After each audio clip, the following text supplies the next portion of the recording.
Në këtë vend votim, më saktësisht tek Hamdi Berisha prej orës 9 deri në ora 13, kanë votuar 1226 banorë, ndërkohë që në komunën e Malishevës të drejtë vote kanë mbi 48.000 banorë të cilët e kanë të drejtën e tyre për ta zgjedhur të parin e komunës edhe për 4 vite më radhas, po ashtu edhe për asamblenë komunale për 4 vite të ardhshme. Po ashtu, në komunën e Malishevës në përgjithësi që nga orët e hershme të mëngjesit nuk kemi pasur ndonjë incident, gjithmonë duke e theksuar që sa të gjosh fluksi i madh i qytetarëve, sidomos në këto orë që tashmë kemi hyrë në orën 3, nuk ka incidente, kemi edhe forcat e policisë së rendit që janë duke e monitoruar të gjithë ngjarjen, po ashtu edhe me votuesit nuk ka pasur as edhe një problem, po e flas për në përgjithësi në komunën e Malishevës. Sigurisht që tashmë që jemi në orën 15, pas pak pritet që të dalë në konferencë për media, në konferencën e tretë, në fakt Komisioni Qendror i Zgjedhjeve, i cili çdo 3 orë, më saktësisht, ai del në konferencë dhe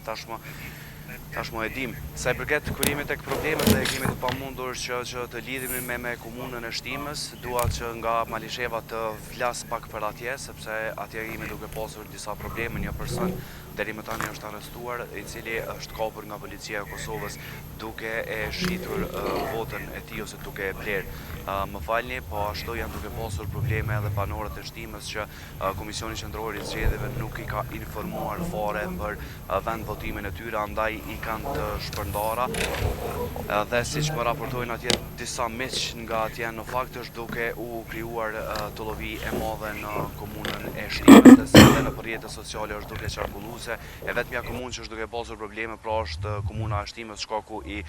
vend votimeve. Po ashtu qytetarët nuk janë duke u lejuar që të votojnë, sepse i kanë letërnjoftimet e skaduara, ndaj e kanë vërtetimin me vullin shtetërore, por e kanë të pamundur që edhe ta kryen në procesin e votimit, po ashtu edhe me kusht nuk është duke u lejuar, përveç që të shkojnë në Suharek, Prishtinë dhe në Obilesh, ashtu siç edhe më thanë. Çfarë ka ndodhur saktësisht nuk e di, nuk e di si informacion të saktë Komisioni Qendror i Zgjedhjeve ka tregu diçka rreth kësaj, mirë po qytetarët janë duke u hasur në probleme në komunën e Shtimës. Në përgjithësi, procesi i votimit është duke shkuar me këto ekceset e vogla të cilat ndodhin përmes të qytetarëve. Tashmë gati jemi duke shku drejt orës 19 dhe ndoshta ato ethet edhe emocionet qoftë të kandidatëve ose qoftë të simpatizantëve kanë filluar që me u vrejt dukshëm, sa të që në komunën e Malishevës nuk kemi ende një lloj atmosferët paktën të themi festive, mbasi jemi në orën 15, mirë po për gjithsesi ne do të qëndrojmë edhe për pak kohë në komunën e Malishevës, pas kësaj do kalojmë në fshatin Astrazup me pasë qysh është të shku krejt procesi atje, por që gjithsesi për të ofruar gati deri tek 100% i atyre të cilët kanë drejt votën në komunën e Malishevës, po besoj që kemi ende kohë që me krye obligimin e tyre sa i përket si qytetar për komunën e Malishevës.